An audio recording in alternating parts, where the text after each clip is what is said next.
Muy buenas noches, comenzamos la semana con Julio Guzmán, presidente del Partido Morado, a quien agradezco además estar en nuestros estudios con la distancia del caso, ha estado con la mascarilla hasta ahorita. Y le agradezco, Julio, buenas noches, gracias por estar con nosotros, ¿cómo está usted? Lo comentábamos fuera de cámara, esta situación ha cambiado nuestras vidas por completo, nos hemos dado cuenta de las herramientas tecnológicas, pero para el periodismo es difícil entrevistar por Skype. Hay cosas que todavía no se reemplazan, ¿no? Así es. Es la primera vez que vengo a una entrevista presencial luego de la pandemia. Muchas gracias. En medio de la pandemia. Muchas gracias por este reestreno entonces. A ver, se acabó la cuarentena, ¿no? ¿Cómo ha observado el papel del gobierno hasta ahora?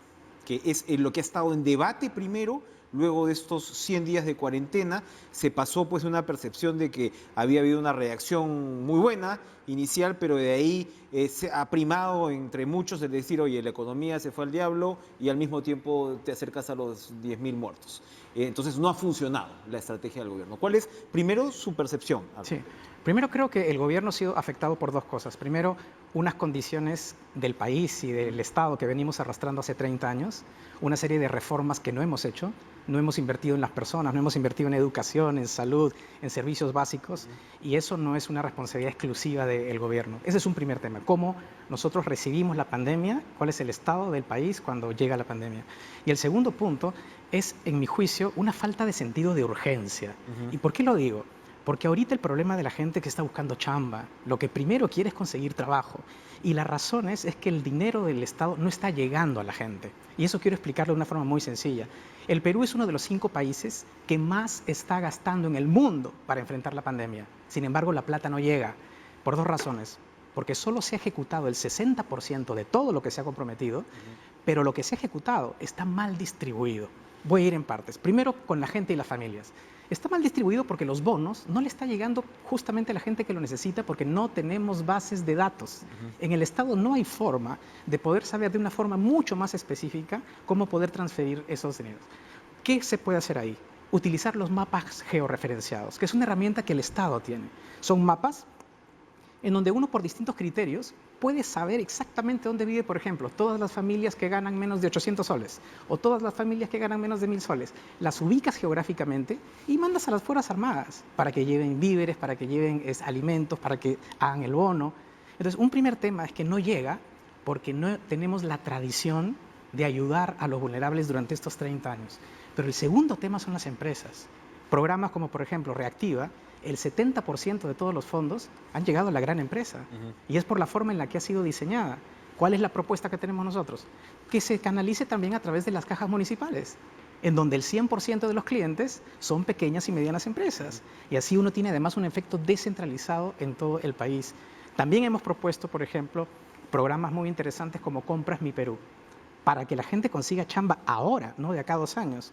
Ese programa yo lo utilicé cuando era viceministro y consiste en lo siguiente. En una situación de emergencia, el Estado le compra exclusivamente todos los elementos textiles que necesita el Estado. Por ejemplo, los uniformes de las enfermeras, de los doctores, de las Fuerzas Armadas, solo para la pequeña empresa. Y ese programa se activa en 2-3 días y eso crea empleo de inmediato. Hay mucho más tecnología que se puede usar. De hecho, Muchísimo. Ahora se habla para el virus el tema de la trazabilidad, ¿no? Precisamente de seguir a los contactos. Cuando usted me habla de los mapas georreferenciados y todo, estoy pensando en eso. Yo usted lo conocí cuando estaba usted en el tema de Saigüite. Precisamente, y usted tenía mucha ilusión en ese momento de utilizar pues estos mapas al detalle. ¿Hemos avanzado muy poco en el Estado desde entonces? A ver, en el tema de esa herramienta hemos avanzado bastante. Tal es el caso que el día de hoy podemos identificar en esos mismos mapas, por ejemplo, dónde están las comisarías, dónde están los centros de salud. Uno puede saber a través de esos mapas cuánto tiempo le toma a las familias pobres que viven en San Juan del Lurigancho, en los cerros, para llegar al centro de salud más cercano. Todo eso te lo da el mapa georreferenciado. ¿Usted se imagina, con toda esa información que tiene el Estado, cómo podría planificar ayudar a la gente? Entonces, ese es el tipo de soluciones creativas que tenemos que usar ante la ausencia de las bases de datos que tenemos. Y otra cosa vinculada al tema tecnológico es que yo espero que a todos los peruanos les haya llegado claro de que ahora sí tenemos que hacer una reforma de simplificación administrativa. O sea, si esto no nos convence que efectivamente si no hacemos eso no vamos a poder salir adelante, entonces ya no sé qué puede pasar. El Estado tiene que utilizar el tema electrónico, tiene que simplificar los trámites, tiene que hacer una serie de reformas que nosotros venimos planteando hace un buen tiempo. Ahora, ¿qué va a hacer el próximo gobierno si tiene un Congreso como el actual? Ese es uno de los problemas. Yo trabajo intensamente con la bancada morada. Interactuamos todos los días, nos reunimos todas las semanas para hacer un seguimiento de los proyectos de ley y de la dirección política. Y la verdad es que lo que estoy viendo en el Congreso es muy preocupante, ¿no? Es un Congreso más que populista, exhibicionista, en el sentido de que quiere llamar la atención, pero quiere llamar... Aquí estoy. ¿Por qué? Porque solo por un año, pero aquí estoy. Claro, porque tienes un ejecutivo que está tomando decisiones y el Congreso dice, bueno, ¿en dónde está mi espacio para estar en la foto? Entonces, ¿qué es como consecuencia de eso que tenemos? Proyectos de ley inconstitucionales, proyectos de ley populistas que quieren escuchar lo que la gente quiere, proyectos de ley que no tienen ningún tipo de análisis de costo-beneficio. Entonces, eso es peligroso. Yo creo que a la gente hay que escucharla, hay que atenderla, hay que resolver sus problemas, pero eso no está divorciado de ser responsable y decirle a la gente lo que puedes o no puedes hacer. Felizmente, desde el campo técnico económico en el cual nosotros estamos, la gran mayoría de los problemas que tenemos los peruanos pueden ser solucionables con mucho trabajo, con mucha complejidad, pero tienen solución. ¿Usted va a ser candidato presidencial o el Partido Morado va a tener un candidato presidencial? Seguramente usted por ahí ha escuchado que pueden haber otras opciones en las primarias, qué sé yo, pero es evidente que usted es el candidato pues, tentativo. Y evidentemente con lo que usted está señalando, esta conversación ha arrancado de frente con propuestas muy específicas de corte técnico, como usted señala, pero la gente está caliente, la gente está enojada. No sabemos qué va a pasar en las próximas elecciones, pero es claro que se puede abrir un espacio de lo que desde el otro lado se llama populismo. Entonces, si usted representa una opción de responsabilidad con la economía, de propuestas técnicas y demás, usted se va a enfrentar a candidatos muy diferentes. ¿Cómo va a ser esa campaña? ¿Cómo la observa? Dicen que falta mucho, pero yo creo que no falta tanto. No falta mucho. Lo primero es decir de que yo tengo aspiraciones de ser el candidato presidencial, pero el partido está abierto para todos. Si el señor, por ejemplo, Forsyth o del Solar quiere inscribirse, quiere ser militante del partido, participar de las elecciones internas, eso es lo que los peruanos quieren, escuchar ideas, ver gente nueva. Entonces, bienvenidos. Eso lo va a definir las elecciones internas. Yo, por supuesto, pienso participar. Sobre lo segundo, el ser populista y decirle a la gente de hacer cualquier cosa no significa que la responsabilidad y la técnica tampoco no puede ofrecer cosas interesantes. Por ejemplo, en nuestro caso, cosas populares. Cosas muy puntuales. Por ejemplo, el programa de mejoramientos de mercados de barrio, que era algo que nosotros venimos trabajando hace años. ¿Qué significa esto? De los 3.000 mercados de barrio en el Perú, crear un programa que dé primero microcréditos a todos los comerciantes, que les dé infraestructura básica, que le ponga seguridad, servicios como baños, cosas elementales que hacen que atraiga a la gente y ellos sus negocios puedan crecer y se puedan formalizar. Estas son propuestas muy concretas que van al sector informal. Otra propuesta concreta que tiene que ver con la educación. Ahora nos hemos dado cuenta de que tenemos que hacer virtual la educación, pero muchísimos niños no tienen ni siquiera una computadora para hacerlo. Necesitamos un programa que no sea solamente regalar una computadora a un chico, sino tener toda una metodología en donde pueda tener el equipo y el método para poder aprender. ¿Quién hace eso? Uruguay. Eso se llama el Plan Ceibal en Uruguay, que tiene un gran éxito. Obviamente Uruguay es un país diferente al Perú, pero es algo que se puede hacer. Esto es lo que la gente necesita, eso es lo que la gente quiere. Propuestas que vayan al corazón de su bienestar. Los agricultores, por ejemplo. Nosotros estamos proponiendo un crédito agrario universal, en donde todos los agricultores, sobre todo los más pequeños, tengan un seguro para que no estén preocupados de los insectos, de los desastres naturales, que hacen que toda su inversión se vaya al diablo, cuando el Estado podría tomar una medida de intervenir y poder facilitarlo. ¿Quién hace esto? Nuevo México. El Estado lo hace y yo he estado ahí, me han explicado efectivamente cómo se hace. Entonces creo que la parte técnica no está divorciada de decirle a la gente, oye, hay cosas que tú sí puedes comprender, que van a ir al bienestar de tu familia y se pueden hacer. Beca 18, otro tema. Tiene 500 candados. Los chicos no pueden postular porque hay 300 requisitos. Vamos a flexibilizar Beca 18, que es una muy buena idea, pero todos tienen, inclusive los jóvenes de clases medias, porque los problemas de la educación no solo son de los segmentos de alta pobreza, sino también las clases medias. Entonces, ese tipo de propuestas que son responsables, que se pueden hacer, van a competir, pues. Van a competir con esas propuestas de los que simplemente quieren darle a la gente lo que pide y a cualquier costo. Vamos a hacer una pausa y regresamos con Julio Guzmán. Vamos a conversar a ver si la reforma política nos va a dar mejores reglas para esta campaña que, repito, no es tan remota.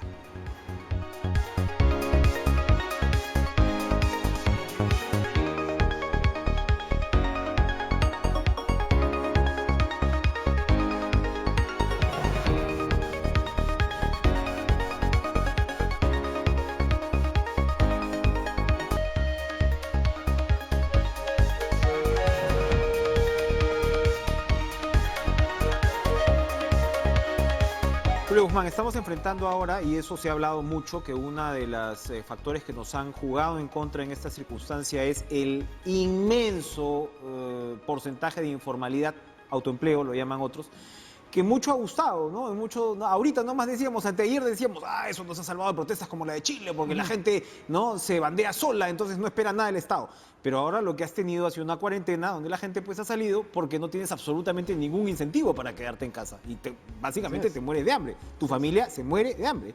Y es lo que no hemos visto en la mayoría de países con un mínimo de, digamos, red de protección social. El Perú tiene 72% de informalidad frente al 53% de América Latina, que ya es altísimo. Así es. ¿Qué propone usted para cambiar eso? Eso hay que cambiarlo ya. Así es. Primero, entender de cuáles son las razones estructurales, ¿no? Lo primero son las grandes reformas, pero lo segundo es la desigualdad. Por supuesto, por supuesto. Y esto acá quiero ser muy claro. El problema de fondo de lo que está pasando es la enorme desigualdad que hay en el Perú. En Costa Rica se han muerto hasta ahora 15 personas y en Uruguay 22.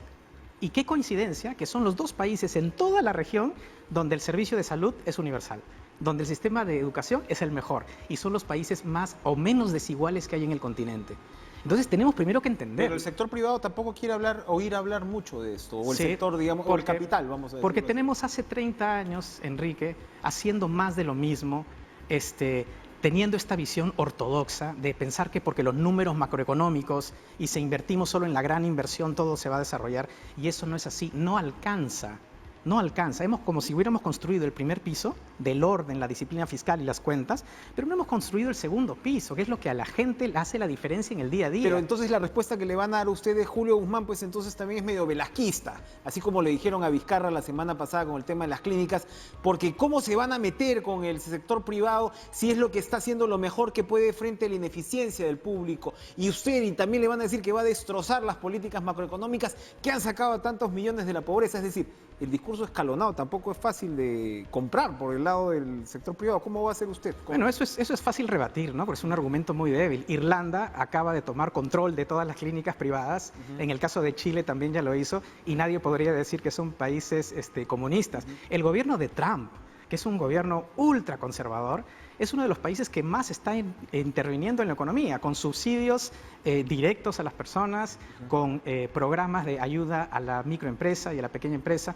Es decir, acá no estamos hablando de una ideología, acá estamos hablando de lo que funciona y lo que necesitamos. Estamos en un estado de emergencia, de guerra, y eso requiere que el Estado utilice todas sus herramientas legales para poder lidiar con esto. Y mi sensación es que ese sentido de urgencia y de estado de guerra todavía no llega al punto que quisiéramos. Al propio gobierno actual tampoco. Sí, porque como digo, llegar a la gente, si yo tengo que tocar puerta por puerta a dejarle víveres y bonos a la gente, lo hago. Lo hago, si es que eso se puede. Dos cosas necesitamos, gente que vaya y segundo, mapas que nos digan dónde viven. Bueno, eso es. Si tenemos los cambios que estoy proponiendo en Reactiva para que le llegue a las empresas de verdad, entonces tenemos que hacerlo porque es un sentido de urgencia. Lo de las clínicas, yo le pregunto, me parece muy bien que hayan llegado a un acuerdo, aunque tiene unos problemas, pero ¿por qué no se hizo antes? Segundo, hasta el cardenal Castillo ha tenido que intervenir en la reunión para que las clínicas acepten una solución. O sea, ese es el mínimo de solidaridad que uno espera. Las empresas peruanas han crecido durante 17 años, como la economía peruana. Y el día de hoy también se tienen que mojar. Nos estamos mojando los trabajadores, las familias, el Estado. Todo el mundo se tiene que mojar. Todo el mundo se tiene es que un mojar. criterio, ¿no? Todo, en un sentido de solidaridad. O sea, Un año que te vaya mal no va a borrar los 17 años que has crecido y que has tenido Ahora, un año que te vaya mal, pero lo que se dice es que pues, el retroceso ahora en el PBI puede ser de más de 10%. Acabamos de hablar fuera de cámaras Sí. de los pronósticos del Fondo Monetario. Hay quienes se van hasta el 20%. Y claro, esto estamos hablando pues de una crisis fenomenal, incluso frente a la crisis del 87, la del 88, la de mediados de los 90. ¿Cómo va a ser el próximo gobierno para ayudar a recuperar rápido? ¿La economía se va a poder recuperar rápido? La economía se va a recuperar, pero se requiere tomar las medidas correctas. Lo que ha pasado, o lo que va a pasar el 20 son caídas de la producción parecidas a la guerra con Chile, o sea, peores a las que usted ha mencionado. Por eso requiere que las personas que lleguen con el conocimiento para hacerlo. Y ahí necesitamos, primero, reactivar la economía a través de la inversión pública. En economía se dice, solo hay dos formas de reactivar la economía, con la política monetaria y la política fiscal. Para hacerlo sencillo, la política monetaria es simplemente bajar las tasas de interés para que la inversión llegue. Eso no va a funcionar, ¿por qué? Porque las expectativas de la gente están en los Las suelos. tasas de interés ya están... Entonces, lo único que nos queda es la política fiscal. ¿Qué es eso? Gasto. Y dentro del gasto, ¿qué es lo que menos ha crecido y más impacto tiene? Las obras públicas. ¿Por qué las obras públicas no se ejecutan como deberían? Por la tramitología, por la corrupción, por la falta de gestión y capacidad de las regiones. Ahí es donde tenemos que actuar. ¿Qué haríamos nosotros? 3 cosas proponemos. La primera, tratar de ir moviendo los proyectos de inversión pública hacia fideicomisos. Es decir, que un fideicomiso privado pueda comenzar a administrar algunos proyectos, les va a dar más rapidez, más transparencia, a menores costos. Lo segundo, que podemos también crear proyectos de ley en donde metemos un grupo de obras públicas que el Congreso apruebe sistemas o procedimientos simplificados para esas grandes obras y un estado de excepción para que la economía pueda andar. Y lo tercero es fortalecer a los gobiernos regionales. Los gobiernos regionales no funcionan porque tienen una oficina que se llama OPI, que es la Oficina de Planeamiento de Inversiones. No funcionan porque no tienen el capital humano, no conocen, no pueden, lamentablemente, no tienen la capacidad institucional. ¿Qué se puede hacer? Que el gobierno central contrate a 5 tigres y los envíe a cada una de las regiones y les diga a los gobernadores, yo voy a pagar ese sueldo, pero lo único que necesito es que me mantengas esa gente en esas oficinas para poder acelerar todos los procesos. De este tema hace años, o sea, que el MEF pueda asistir a los gobiernos regionales para que gasten mejor y no llegamos a eso. El MEF los asiste, pero no los asiste con el sentido de urgencia que es el que te comento. El día de hoy los gobiernos regionales pueden tardarse 6 meses o 10 meses simplemente porque no tienen una capacidad técnica mínima para poder lidiar con todos estos requisitos y trámites que las obras públicas necesitan. Entonces, ahorita estamos en un estado de emergencia y tenemos que recurrir a políticas creativas. Si yo he hecho 30 años más todo lo mismo, ¿por qué tendría que hacer lo mismo y esperar un resultado diferente? Tenemos que hacer las cosas diferentes y eso pasa por entender de que en el Perú necesitamos tener un nuevo enfoque del Estado. Yo creo, Enrique, que esto ha sido un shock emocional para la gente. Antes que un shock de salud económico, ha sido un shock emocional en donde le he dicho, oye, nunca pensé que yo era tan vulnerable y que mi familia era tan vulnerable. Y lo que va a pasar ahora en estas elecciones, que es la segunda parte de la pregunta que me hiciste, es que esa emoción es la que va a dominar el escenario electoral, en donde la gente va a pedir un nuevo contrato social y le va a decir al Estado, yo ya no quiero el Estado que hizo que yo estuviera en esta situación. Ahora yo quiero un Estado que firme un nuevo acuerdo social conmigo y que me diga que la prioridad es mi familia, es la calidad de mi trabajo, es la educación para mis hijos, es la salud para mi familia y las herramientas productivas con las que yo tenga que salir adelante. Ese nuevo contrato social va a requerir una serie de reformas que nosotros ya hemos identificado. Hemos identificado 4 grandes reformas que se tienen que hacer para darle al peruano un nuevo contrato Cántemelas social. el título de cada uno. El título de cada uno. Primero, la reforma de la gestión del conocimiento. Segundo, la gestión del territorio. Tercero, de las libertades económicas, de la que nadie habla, la lucha contra los monopolios, los oligopolios. Y lo último, de las libertades políticas. Son las 4 grandes reformas que además hemos identificado las acciones concretas en cada una de ellas. Bien. Vamos a hacer la última pausa, pero vamos a regresar con Julio Guzmán. Yo le quiero preguntar un poquito de sus potenciales adversarios este 21. Regresamos.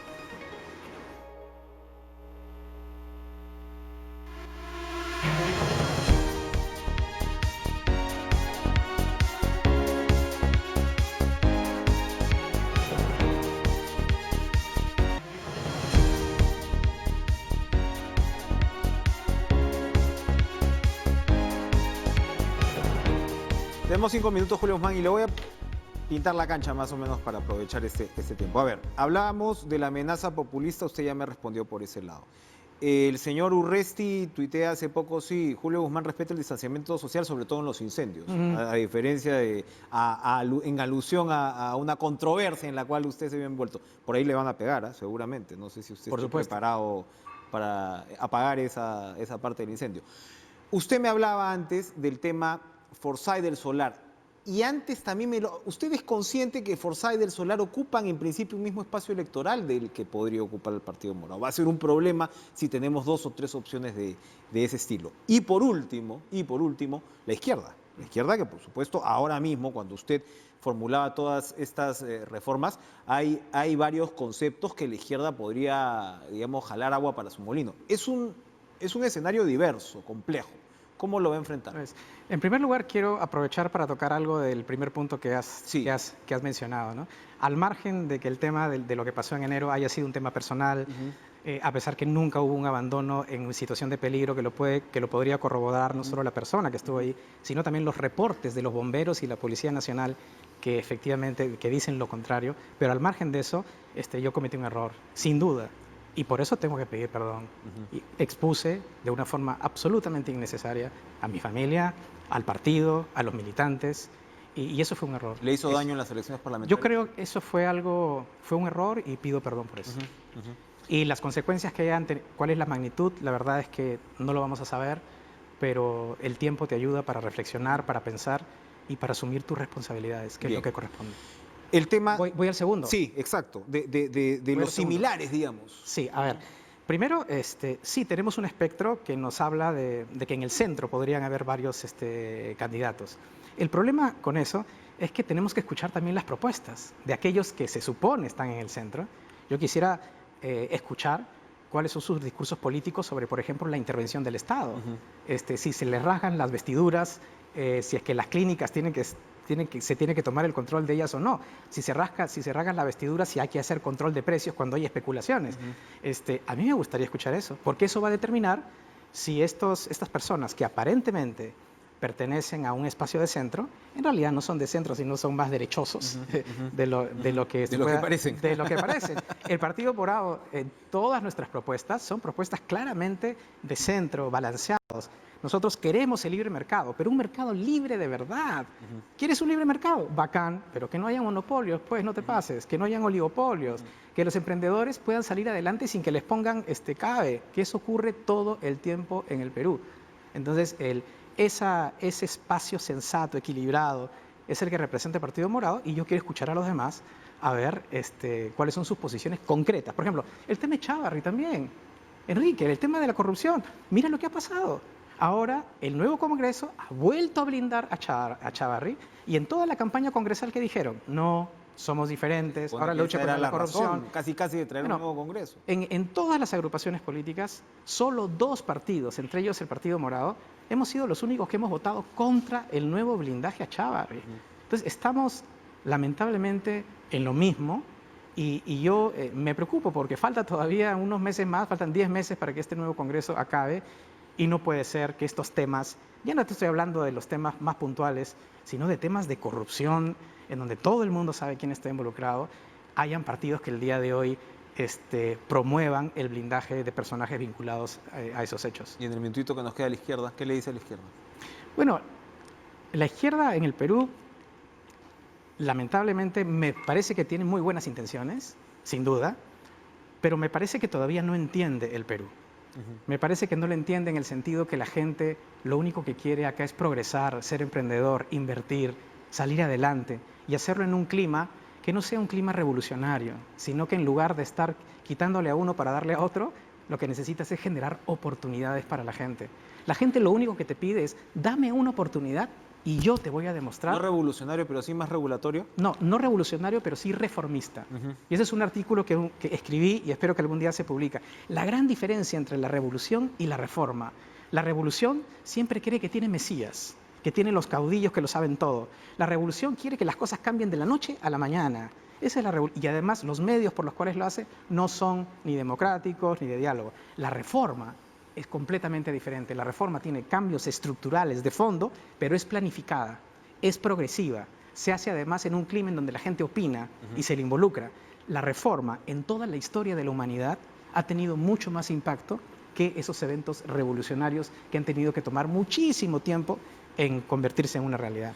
Gracias, Julio Guzmán, por visitarnos esta noche. Muchas gracias. Reitero, importante, siempre tengo síndrome de abstinencia de tener invitados en el estudio y además de poder conversar de políticas públicas que siempre es tan importante, que es un ritmo que tenemos que recuperar sin duda en el Perú.